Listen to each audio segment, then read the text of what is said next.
What's your biggest failure? ये एक ऐसा क्वेश्चन है जो किसी भी इंटरव्यू में कैंडिडेट को बहुत ज्यादा डरा के रख देता है। सिर्फ डराता ही नहीं, but it can actually mess up with the candidates chance of getting hired. Hey guys, thanks for joining in. My name is Aashiq Kapoor and in this video हम बात करेंगे कि इस क्वेश्चन का ठीक तरीके से आंसर किस तरीके से करना है। किसी भी इंटरव्यू में, खासकर तब जब आप फ्रेशर हो, आप ऑलरेडी बहुत ज्यादा नर्वस होते हो और जब ऐसा कोई क्वेश्चन आ जाता है कि व्हाट्स योर बिगेस्ट फेलियर, ये आपको और ज्यादा अनकंफर्टेबल कर देता है, जिसकी वजह से ऐसा नहीं होता कि आप इसी क्वेश्चन में अनकंफर्टेबल हुए, आप बहुत ज्यादा फंबल करने लग जाते हो और आने वाले 2-3 क्वेश्चंस में भी आपकी परफॉर्मेंस बहुत ज्यादा वीक हो जाती है और आप ठीक तरीके से आंसर नहीं कर पाते।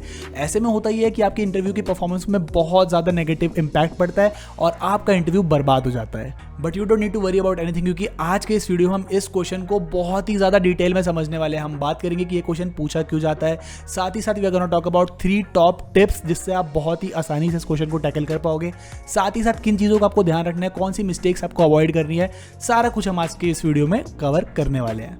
But before that, make sure you like this video, also share this video among your friends ताकि उनकी भी काफी हेल्प हो जाए। Also subscribe to this channel because इस चैनल में हम इस तरीके के और भी वीडियोस लाते रहते हैं। Now without wasting any more time, let's talk about कि ये क्वेश्चन असल में पूछा क्यों जाता है।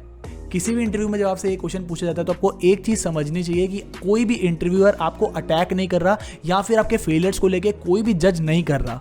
इस क्वेश्चन को पूछने से उनका ये पर्पस बिल्कुल नहीं होता, तो आपको ये बात सबसे पहले समझनी चाहिए। Now just relax. तो अब बात आती है कि अगर ये रीजन नहीं था तो फिर ये क्वेश्चन पूछते क्यों है। They just want to check if you are actually good at identifying your own mistakes or not. एक बार आपको पता चल गई कि आपने ये गलती की है तो उस गलती का आप क्या करते हो? क्या आप उस गलती को सुधारने के लिए कुछ करते हो कि बस आप उस गलती को इग्नोर करके आगे मूव ऑन कर जाते हो? इसी के साथ साथ वो जानना चाहते हैं कि क्या आप अपने आप को अकाउंटेबल ठहराते हो जब आपसे कोई गलती होती है तो, या उसको सुधारने के लिए कुछ करते हो? तो बेसिकली उनका पर्पस सिर्फ यही जानना होता है कि आप किस तरीके से अपनी मिस्टेक्स को डील करते हो, अपने फेलियर्स के साथ डील करते हो।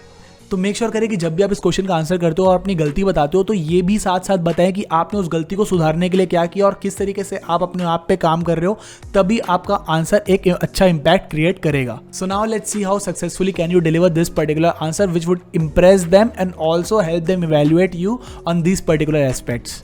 अब आपको ये तो समझ में आ गया होगा कि ये क्वेश्चन पूछा क्यों जाता है। अब हम उन चीजों के बारे में बात कर लेते हैं जो आपको बिल्कुल नहीं करना है। Let's talk about don'ts. आपको इस क्वेश्चन का आंसर इस तरीके से बिल्कुल नहीं करना है कि मैं कभी किसी चीज में फेल ही नहीं हुआ।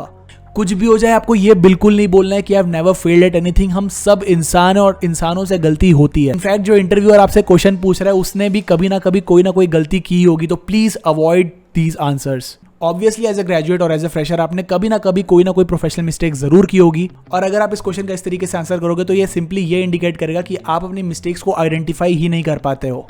आपको सिंपली यहाँ पे अपनी प्रोफेशनल ग्रोथ को एनालाइज करना है, खुद को इंट्रोस्पेक्ट करना है और सोचना है कि कौन सी ऐसी सिचुएशन आई थी जब मेरी वजह से कोई सेटबैक हुआ था या मेरी गलती की वजह से कोई सेटबैक हुआ था, और उस सिचुएशन के बारे में आपको यहाँ पे डिस्कस करना है। दूसरी चीज जिसका आपको ध्यान रखना है इस क्वेश्चन को आंसर करते समय और आपको बिल्कुल नहीं करनी है, वो ये है कि don't play the blame game.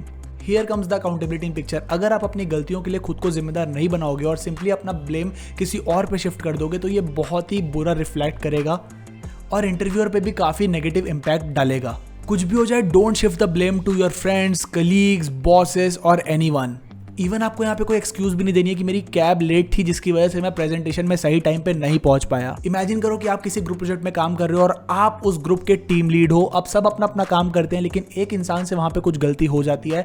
जब आपको वो काम सबमिट करता है तो आप भी बहुत ज्यादा ध्यान से नहीं देखते कि उसने कुछ गलती कर रखी है और आप भी वो चीज इग्नोर कर देते हो। अब जब फाइनल डे आता है, जब आप वो प्रोजेक्ट को प्रेजेंट कर रहे होते हो, तो वो गलती वहां पे सामने आ जाती है और आपसे पूछा जाता है कि ये गलती कैसे हो गई। तो वहां पे आपको ये बिल्कुल नहीं बोलना होता कि ये इसका काम था और इसने ठीक से नहीं किया। आपको एज ए टीम लीडर यहाँ पे अकाउंटेबल होना होता है और रिस्पॉन्सिबिलिटी लेनी होती है कि हाँ, मैं टीम लीडर था, मेरे पास ये काम आया था और यहाँ पे ये मेरी गलती हो गई कि मैंने ठीक तरीके से उस चीज को इवैल्यूएट नहीं किया। You have to be accountable for your mistakes and stop blaming external factors. Let's say अब आपने डिसाइड कर लिया कि आप अपनी कौन सी फेलियर स्टोरी वहां पे उनको बोलने वाले हो। Let's talk about what are the dos. Let's talk about कि कौन सी चीजों का आपको ध्यान रखना है इस आंसर को फ्रेम करते वक्त। Number 1 of these dos is explain your failures. जब भी आपसे क्वेश्चन पूछा जाए, आपको मेक श्योर करना है कि आप इस क्वेश्चन से डरने के बजाय इस क्वेश्चन को एज एन अपॉर्चुनिटी लो और इस अपॉर्चुनिटी को ग्रैब करके अच्छी तरीके से एक्सप्लेन करो। सिर्फ ये मत बताओ कि कहाँ आप गलत हुए, इनफैक्ट आप उनको अच्छे से ये एक्सप्लेन करो कि क्यों आप गलत हुए, क्या क्या आपने गलतियां की जिसकी वजह से ये रिजल्ट आया, और क्या आपने अगर नहीं किया होता तो रिजल्ट कुछ और होता। अगर आप इस तरीके से आंसर करोगे तो ये इंडिकेट करेगा कि आप बहुत ज्यादा सेल्फ अवेयर इंसान हो और आप अपनी गलतियों को अच्छे से आइडेंटिफाई कर पाते हो। So focus on your own story, confidently present where you went wrong and stop blaming others. इसी के साथ साथ दूसरी बात जिसका आपको ध्यान रखना है इस आंसर को ड्राफ्ट करते समय इज हाईलाइट योर लर्निंग्स।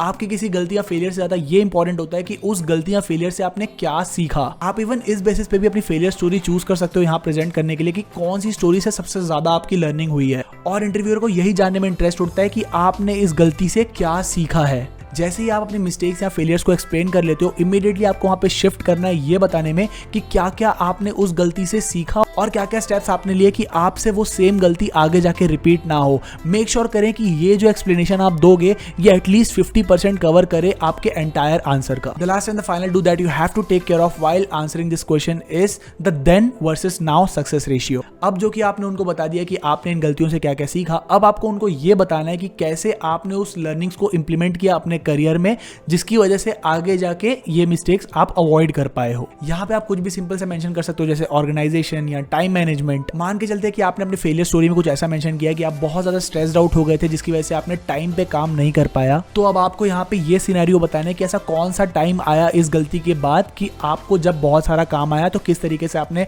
वो काम को इस तरीके से मैनेज किया कि सारी चीजें आप ठीक टाइम पे कर पाए। एक बात का हमेशा ध्यान रखो, nothing impresses an interviewer more than a candidate not tackling their question well, instead using it as their advantage to showcase their achievement and learnings. इसी के साथ साथ अगर आप सेल्स, बीपीओ या कस्टमर सपोर्ट एग्जीक्यूटिव जैसी जॉब प्रोफाइल्स की preparation कर रहे हो तो बहुत ही ईजिली आपकी सब तरीके की इंटरव्यू प्रिपरेशन हो जाती है एबल जॉब्स एप्लीकेशन के थ्रू। सिंपली आप इस एप्लीकेशन को प्ले स्टोर से डाउनलोड कर सकते हो, अदरवाइज डिस्क्रिप्शन में आपको लिंक मिल जाएगा, वहां से भी आप इस एप्लीकेशन को चेकआउट कर सकते हो।